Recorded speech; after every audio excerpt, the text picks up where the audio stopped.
حدیث پاک کا مفہوم ہے کہ اللہ رب العزت نے انسانی زندگی کو دو حصوں میں تقسیم کر رکھا ہے. نمبر 1 دنیا کی زندگی، نمبر 2 آخرت کی زندگی. نمبر 1 دنیا کی زندگی، نمبر 2 آخرت کی زندگی. دنیا کی زندگی عارضی اور فانی، ختم ہونے والی. آخرت کی زندگی ہمیشہ کی زندگی، نہ ختم ہونے والی، لامحدود زندگی.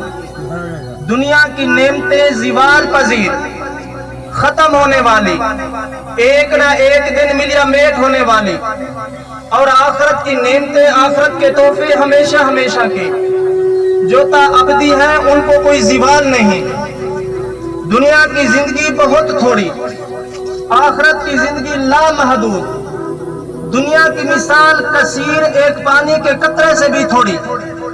آخرت کی زندگی لامحدود، نہ ختم ہونے والی، گمان سے بھی باہر. اللہ رب العزت نے دنیا کی زندگی کو جوڑا ہے سانس کے ساتھ. جب یہ سانس رکے گی دنیا کی زندگی ختم اور آخرت کی زندگی شروع. اللہ رب العزت نے مجھے اور آپ کو جو بھیجا ہے، اللہ رب العزت نے مجھے اور آپ کو دنیا کے اندر جو یہ جسم اور جان دیا ہے، اس کا ایک مقصد ہے. دنیا دار الامتحان، دنیا دار الامتحان، آخرت امتحان کا نتیجہ. دنیا دار العمل، آخرت دار الجزا. یہاں جو کچھ ہم کر رہے ہیں، ایک نہ ایک دن ہمیں اس کا جواب بھی دینا ہوگا. حدیث پاک کا مفہوم ہے فَمَن يَعْمَلْ مِثْقَالَ ذَرَّةٍ خَيْرًا يَرَهُ. یہ قرآن کی آیات، اس کو سمجھنے کے لیے حدیث کو لینا پڑے گا. میرے اور آپ کے آقا محمد الرسول اللہ، سب کہہ دو صلی اللہ علیہ وسلم، صلی اللہ علیہ وسلم نے فرمایا کہ جو انسان یہاں نیکی کا ذرہ کرے گا، کل قیامت والے دن اس کو پا لے گا، اس کے سامنے ہوگی. فَمَن يَعْمَلْ مِثْقَالَ ذَرَّةٍ شَرًّا يَرَهُ. اور جو انسان یہاں برائی کا تھوڑا سا فیل کرے گا، کوئی برا عمل کرے گا، اپنی خواہشات کو پورا کرنے کے لیے کل قیامت والے دن اس کا بدلہ دینا پڑے گا. ایک اللہ والا قبرستان میں سے گزر رہا تھا. قبر کی مٹی بالکل ختم ہونے کے قریب تھی تو قبر سے آواز ہے، اللہ والے کہاں جا رہے ہو؟ قبر سے آواز ہے، اللہ والے کہاں جا رہے ہو؟ اس اللہ والے نے کہا کہ اپنے دوستوں سے جا کر ملوں گا، گپ شپ کروں گا، واپس اپنے گھر چلا جاؤں گا. تو قبر کی مٹی زوردار آواز میں اس کو پکار کر کہنے لگی، او اللہ کے بندے، تو اپنے دوستوں سے ملنے کے لیے جا رہا ہے، ذرا وہاں جا کر میرا پیغام بھی سنا دینا، میری پکار بھی ان تک پہنچا دینا. وہ آدمی رک گیا، اللہ والا رک گیا کہ قبر والا مجھے کیا کہنا چاہتا ہے، قبر کی مٹی کیا آواز دے رہی ہے.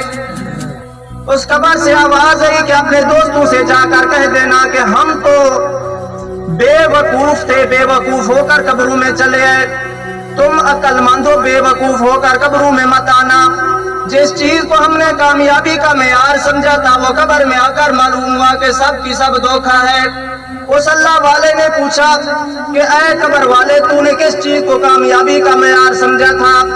قبر سے آواز آئی کہ میں نے کامیابی کو معیار سمجھا تھا کہ مال و دولت ہوگا تو میں کامیاب ہو جاؤں گا، عہدہ اور ڈگری ہوگی تو میں کامیاب ہو جاؤں گا.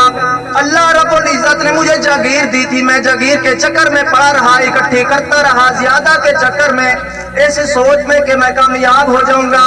لیکن جب یہاں میں قبر میں آیا تو مجھے معلوم ہوا کہ عہدہ ڈگری یہاں کچھ بھی نہیں چلنے والا، ڈالر اور پاؤنڈ یہاں کچھ بھی نہیں چلنے والا، یاروں کی یاری یہاں نہیں چلنے والی، دوست و احباب یہاں کام نہیں آنے والے. کام آنے والی چیز ہے تو صرف اللہ کی اتباع ہے، محمد رسول اللہ کی سنت. تو میرے دوستو، وہ اللہ والا آگے چلا گیا، کیا دیکھتا ہے؟ مجمع لگا ہوا ہے مسجد نبوی میں، مسجد نبوی میں مجمع لگا ہوا ہے، صحابہ کرام کا مجمع بیٹھا ہوا ہے. وہاں جا کر گفتگو کی کہ مجھے قبر نے ایسا جواب دیا اور میں نے اس سے پوچھا کہ کامیابی کا معیار کیا ہے. تمام صحابہ کرام حیران و پریشان. آقا علیہ الصلوۃ والسلام تشریف لائے. آپ علیہ الصلوۃ والسلام نے فرمایا کہ میرے صحابہ کس وجہ سے سوچ میں پڑے ہوئے ہو، کیا وجہ ہے، کیوں پریشان ہو؟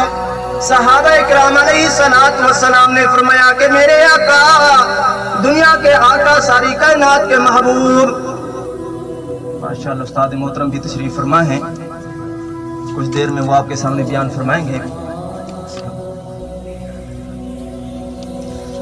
आप अलैहिस्सलातु वस्सलाम ने फरमाया कि ओ मेरे सहाबा कि तुम किस वजह से परेशान हो।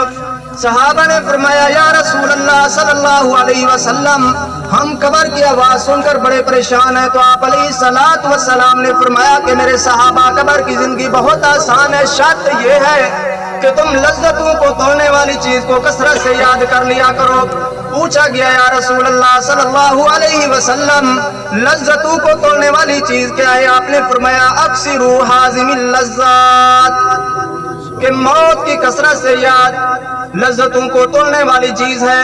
फिर मेरे और आपके आका सल्लल्लाहु अलैहि वसल्लम ने फरमाया कि है मेरे सहाबा, अल कब्रु रौज़तुम मिन रियाजिल जन्नह औ हुफ़रतुम मिन हुफ़रिन नार, कब्र या तो जन्नत के बागों में से एक बाग है या जहन्नम के गढ़ों में से एक गड़ा है, इसको मामूली मत समझना।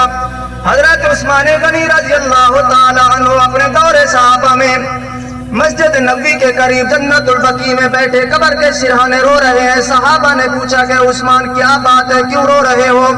हजरत उस्मान गनी रज़ी अल्लाह ताला अन्हु ने जवाब रहमत फरमाया कि मेरे और तुम्हारे आका सल्लल्लाहु अलैहि वसल्लम ने मुझे फरमाया था कि उस्मान कब्र को मिट्टी का ढेर मत समझना, ये जन्नत के बागों में से एक बाग है या जहन्नम के गढ़ों में से एक गड़ा है। तो सहाबा कहने लगे कि उस्मान तुझे किस चीज की परेशानी है? तू तो दोहरा दामाद है, तू तो 2 मरतबा मेरे और आपके आका सल्लल्लाहु अलैहि वसल्लम के दरवाजे पर दूल्हा बन के गया, तू क्यों परेशान है? तो हजरत उस्मान गनी रज़ी अल्लाह ताला उन्होंने अपनी उंगली के इशारे से रोज़े मुबारक की तरफ इशारा करते हुए फरमाया कि वो मेरे दोस्तों, मेरे साहबा, मुझे इस रोजे वाले ने कहा था कि ऐ उस्मान, कब्र रोजाना इंसान को पुकार पुकार कर आवाज देती है, आना बैतुद्दूदा, मैं कीड़े मकोड़े का घर हूँ, अपने लिए कोई राहत का सामान लेकर आना, कोई हिफाजत का सामान लेकर आना। आना बैतुज़्ज़ुल्मा, मैं तारीकी का घर हूँ, कोई रोशनी का सामान लेकर आना। आना बैतुज़्ज़ुल्मा, आना बैतुद्दूदा, मैं कीड़े मकोड़े का घर हूँ, अपनी हिफाजत को कोई सामान लेकर आना।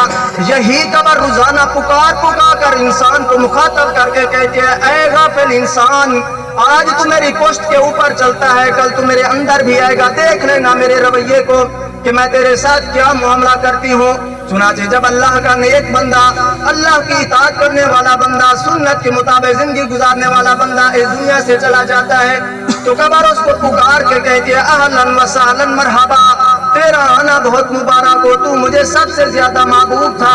दुनिया के अंदर जितना भी लोग चलते थे, मेरे ख्वाहिश थी कि मैं तेरे साथ दोस्ती लगाऊं, लेकिन मैं मजबूर थी, तू ऊपर था, मैं नीचे थी, अब तू मेरे अंदर आया, मेरी मेहमान नवाजी को भी देखेगा।